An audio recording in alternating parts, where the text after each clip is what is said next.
as the Strongman Doc internationally. I've been working in strongman events since 1998, so heading on, towards 30 years of working with those athletes. I was asked by Chad Coy many years ago to come up with a means to go ahead and change the dynamic of the response to a chiropractic adjustment that could potentially enhance the performance of athletes. And so that was kind of an interesting circumstance because, I was new at the time. 1997 is when I graduated from Palmer College Chiropractic in Davenport, Iowa. And, I went there with a full family and as a handicapped chiropractor. I almost lost an arm back in 1998 while I was getting crushed in two rollers while hanging on to a post as my arm was getting torn off in a part-time job in a foundry. So I was doing a real for-life Viking hold, which you may see Viking holds on Strongman, but this one here was a real one that I did everything I could to not go into these rollers, which were about the size of 55-gallon drums rolling 30 mile an hour. And it was starting to tear my arm off my body by the time they were trying to shut the device off. So very, very unusual circumstance. Later that allowed me to be one of the first disabled strongman athletes in the world. And that actually also, I think, helped me with the development, creation of what we call now McDougal chiropractic methods that, is a staple of strongman all across the world. Yeah, how cool, how cool. I would like to go in first to your mindset for the chiropractic path and why you felt like you chose that route. Well, and it's interesting because it does come into play with my injury that I just discussed just a Sure. moment ago. I was listen, it's one of those things. You go through a wide variety of, issues with depression and things along those lines as your Mhm. body is literally ripped from you. Way back then, I was, maybe 220, 225 or so, 6'3" frame, which was actually still pretty lean, but I stayed lean about 7% most of the time anyway, as far as body fat was concerned. But in the hospital, I had dropped all the way down to 165 pounds, and I was what you could Wow. call skinny fat. The muscle just really wasn't there. So I had to dig myself out of a hole, a mental hole, and went to the YMCA, did the long walk, and started trying to get my body back, trying to get my brain back, trying to get my soul back. And I can honestly tell you, it was challenging. It was very challenging. Yeah, You are in a dark place. At the time I was hooked on some of the pain medications, and there was another sure. product to help me sleep during the day, a product called Halcyon, which that doesn't do you any psychiatric favors. And then, of course, you start crawling into, the beer bottle here and there a little bit as well. And so it's kind of like, um, it was a long, lonely walk. And so as I'm training in the gym, I end up hurting my low back. And one of the guys that I would train with in the gym, as I'm trying to make myself better, his dad was a chiropractor and as Dr. Berhaney over in Warsaw, Indiana. And he's since passed, I think last year, maybe a year before. But he is who said, hey, listen, you know what? Maybe chiropractic is a thing that you would enjoy.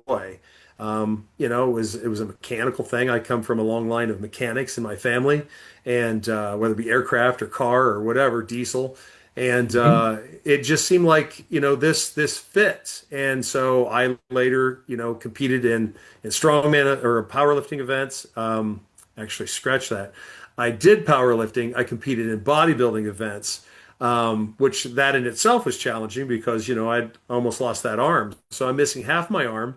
I'm missing both of my lats out of my back, multiple skin grafts, and I still maintained a 21-inch arm on my good arm, all natural after that horrible, horrible event that had occurred so many years before. And yeah, it's been wild. My wife now, she was one of my nurses in the hospital. I always tease her. It was between her and the other nurse named Connie.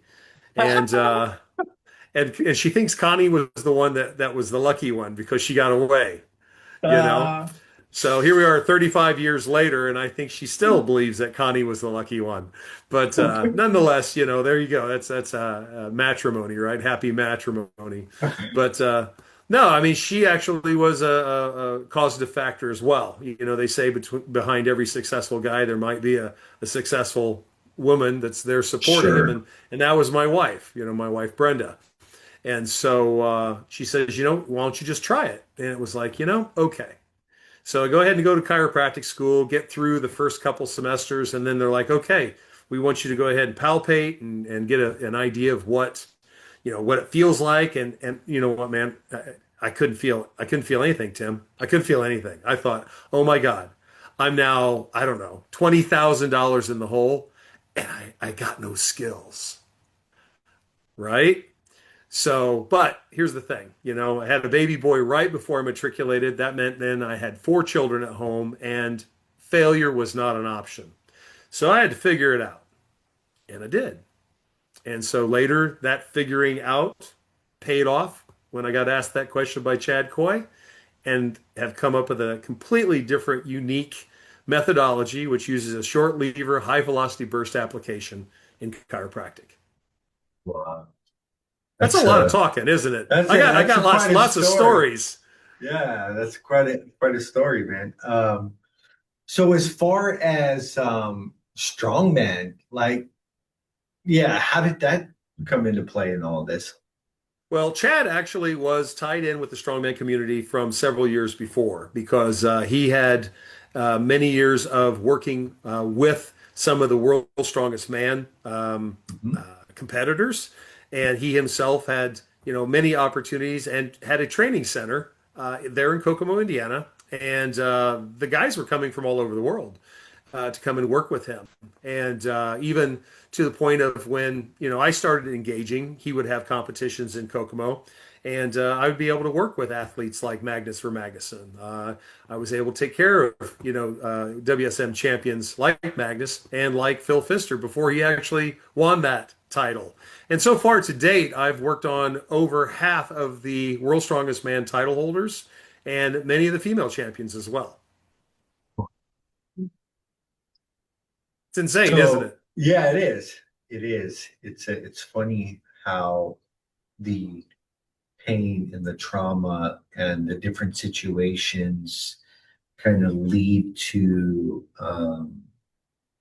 your vision of life and what you're supposed to do. And you took Mhm. that painful, tragic situation and it created all of this that you're experiencing. I just think that's amazing. Well, here's the thing, Tim, and I think that in today's world, we have so many off ramps that allow us not to harden in the fires of the challenge. Yeah. And for me, I'll be I'll be 60 years old next month, and Wow. so I'm a bit old school, I think, because at the end of the day, there was no backup plan. There was no other option. There was only forward. There was only keep moving. There wasn't a fallback at any point in time. And, in today's world, it's different. If you decide that if you want to be handicapped and you want to be on government payroll, you can do that now. They actually offered that to me. They said, "Well, you realize you're handicapped and now you're disabled, so you can get a monthly check." And I said, "But that's not what I'm supposed to do." Amen. And they looked at me like I had five heads, right? And but it said, "But that's not living. Mhm. That's existing." And I Yes. and I think we get caught in the trap in today's environment where everything allows you that off ramp and that backup. And I wasn't looking for free food. I wasn't looking for free money. And that's kind of not the world we're in right now. And I think it can be somewhat amazing that somebody can do this, but I mean I was in the middle of the fire. I was in the middle of the trials. Um, I had to move forward. Yeah. Yeah, I think it makes or breaks, looking at different life circumstances. And I think it all has to do with kind of heart and inner determination and values and Hmm. faith and some of these other things because, um, yeah, it can go either way. And I think it's dependent upon, the future vision of yourself and which direction you want to go because, yeah, I guess, it could break you if you want it to, like, I suppose. But, Well, there's you been know, challenging times since. I mean, during 2008, I completely lost my business. We were in the middle of the GM area, and every company closed. The banking industry closed. The stock market collapsed. The housing market collapsed. The banks weren't assisting, as far as trying to make things better. Even though you may have qualified for a plan, the banks took the government money, and then they basically threw a lot of us out on the street. And I lost my mini mansion with my pool and my cars, and so the trials don't stop. And I think that's the other component is that we a lot of times think that there is an end to the chaos or an end to the life's challenges, and sometimes I mean, while I was getting smashed in those wheels, I mean, don't think I wasn't cussing God the whole time. sure, sure. I mean, I am angry. Yeah, I was understood. furious that, and at that time I was going through a divorce, and I had nothing, and so it prepares you for the other times you have nothing again, I guess. And but going, with that loss, I was able to go ahead and develop something very, very powerful, which I was doing anyway. But I thrust myself into challenging situations, and many of these competitions I volunteered. I've worked with the Arnolds, and I've worked with OSG Worlds. There's not been an organization within the strongman community that I have not worked with, except two that basically were defunct rather rapidly during their developments.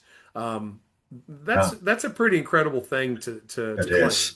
you That know. is. That is. Um, so the other thing too is that as that process develops, working with these athletes at these high level as well as lower level. I mean, it's the same. I mean, these guys came from someplace, just like I came from the farm, right? But the reality is as a whole, you know how many times I'm allowed to miss? I put myself in those situations. Um, and those are challenging situations. But when you got a world title, you got somebody who's expecting to win 70, $100,000. Am I allowed to miss? Right. I'm not. Mm. I'm not. And so my goal now is, as we talked a little bit off camera, I've got an event that I'm working with Official Strongman Games in Lynn Morehouse. We've got 400 athletes from over 50 different countries. And I actually am going to have a class that will help educate a lot of the young doctors. It could give them anywhere from a 10 to 15-year hopscotch in skill sets.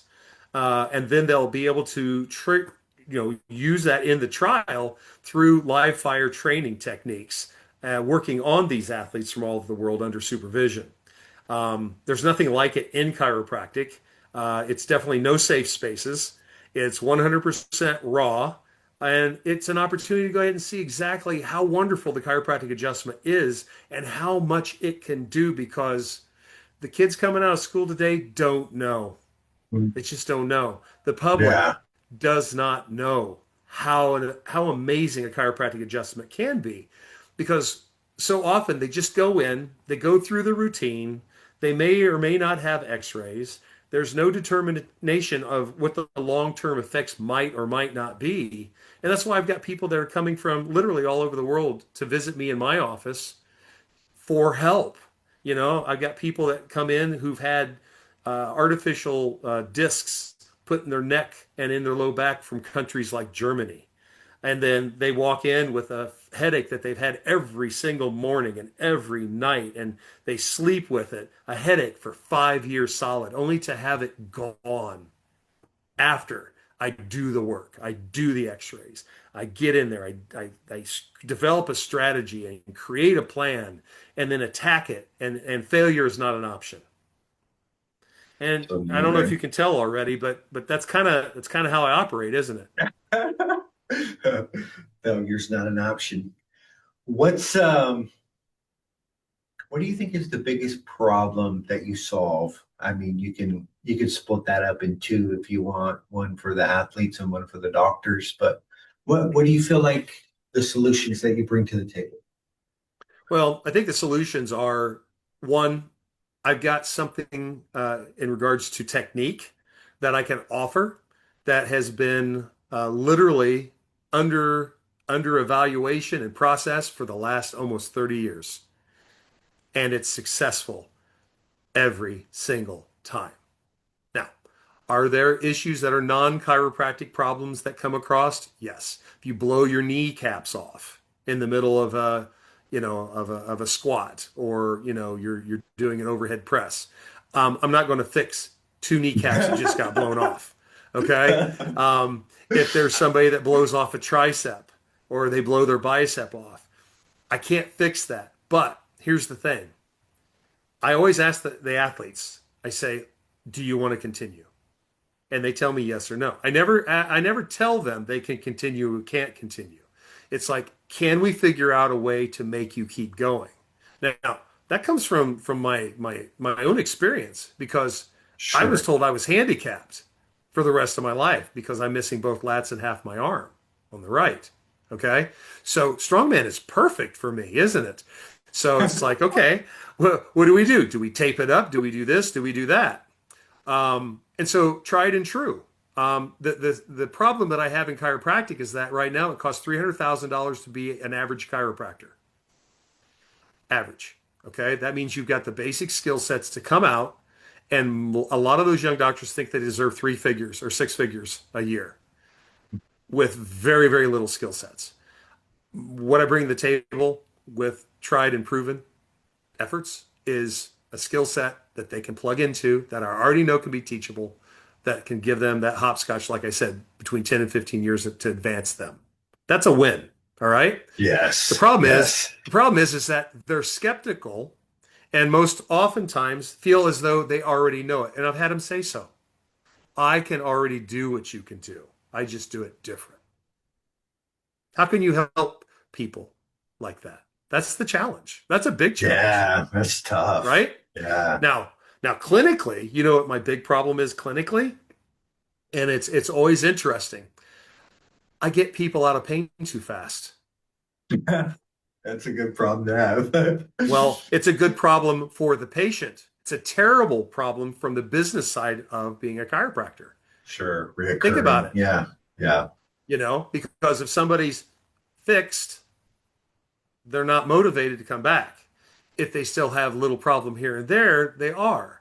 And so, at one point, I'm on several boards. I'm the chairman of the ICA Council on Fitness and Sports Health Science. I'm also a board member of the ICA, and I have had opportunities with our state association as a board member and president of that organization to have conversations with other doctors. And one of the things that was asked in one conference that we had was, why is it that chiropractic hasn't changed or advanced? Why is it that we're still 5 times a week, 4 times a week, 3 times a week? Well, I'll tell you why. Because that's how you make money.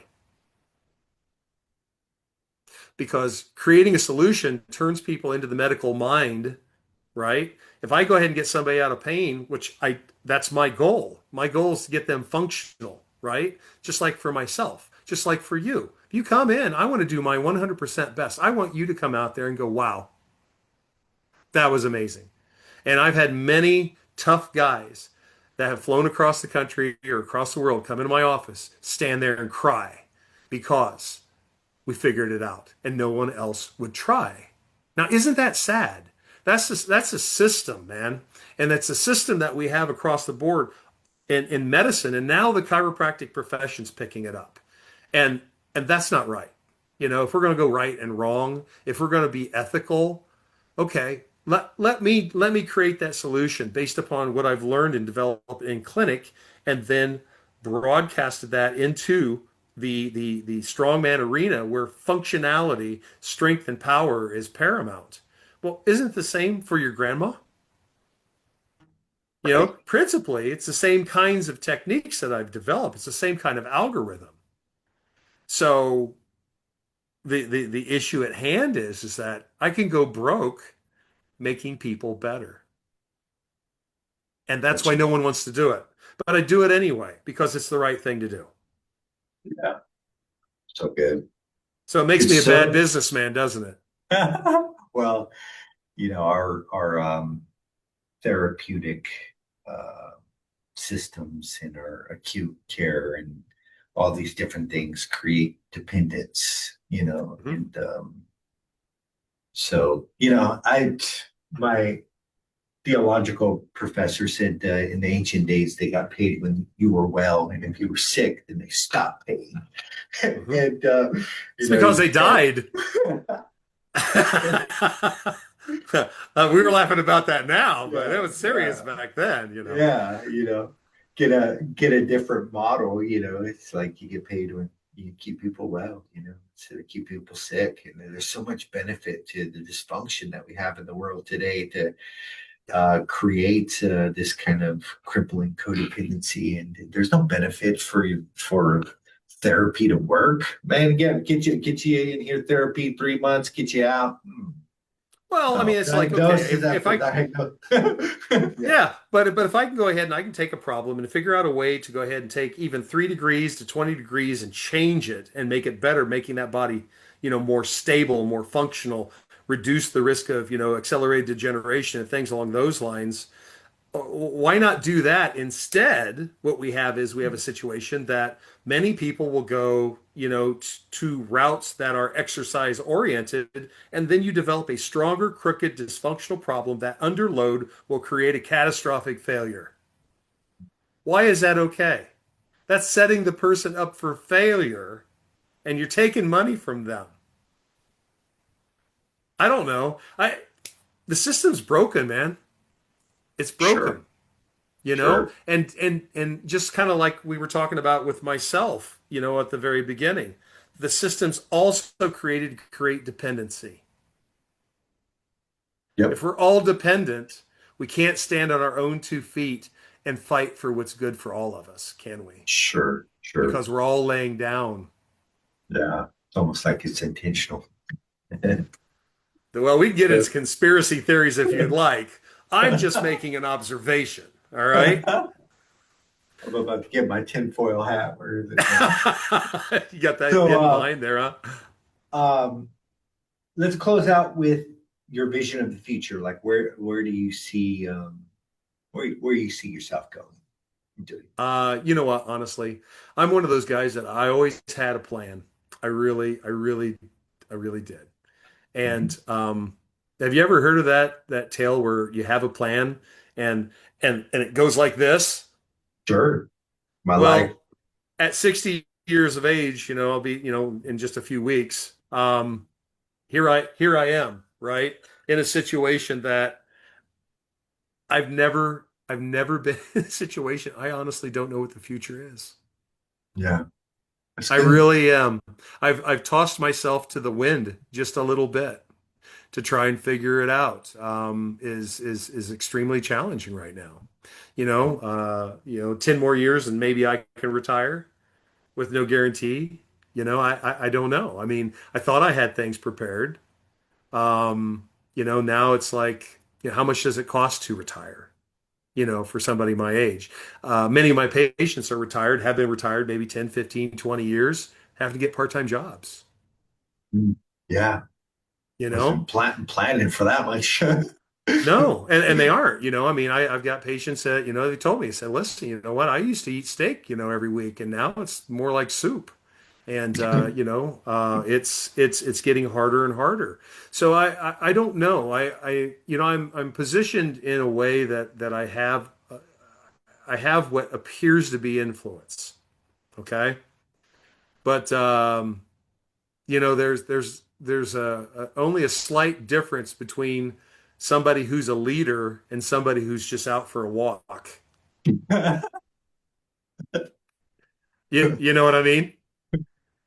And it becomes when you're trying to influence an industry, a group of people, um, it becomes a situation in which you're herding cats because so often everybody has their own idea of what's right, what's wrong. And so honestly, I don't know where my future is. Yeah. And I don't know if that's a good thing, but I don't know it's a bad thing either. What do you think? I think, gosh, the way I look back at my life and there's just no planning this, man. There, I lean more on surrender than I do planning because even if I were to put pen to paper, like I couldn't formulate what has happened to me in the last 7 to 10 years. And so if you were to ask me now, go ahead and put the next 10 years down on paper, like I feel like that expectation and surrender is a dance that we play. And there has to be a little bit of liberty. I think whatever will come will fall into the lap and just be paying attention to when it does. That's how you seize the opportunities, not drawing the map 10 years before. Yeah, and even Arnold Schwarzenegger, I've heard him say in person, I've heard him say, I don't know how I got on this wave, but I'm going to ride it as long as I Sure. can, Yes. right? And to some degree, I feel that as well because it seems like as though the things that I plan for don't work out, but the things that I don't, or the things that I volunteer in somehow end up taking precedence over the money making aspect. And again, I don't know that that's great, especially at this stage of my life where money is kind of important, and I don't want to live in a box because they get soggy in the rain. Amen. Awesome. Well, can you let the brothers know where they can find you on social media or reach out to you? Well, thank you so much. I mean, I really Yes. appreciate the opportunity, Tim, to be here with you, and thank you. And you ask a question, and I bloviate for an hour. I'm kind of like Bill O'Reilly, I guess.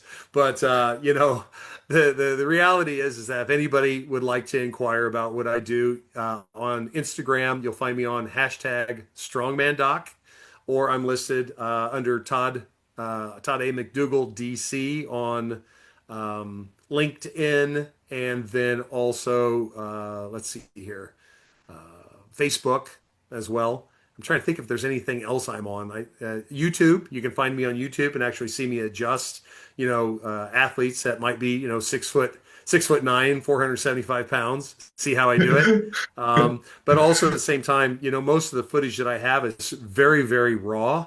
It's there's some swearing involved, obviously, as well, because we're in real life situations. So, Sure. I want those people that look on that video to see that it is not all easy. It is not staged. It's very challenging, and you have to be good at your job.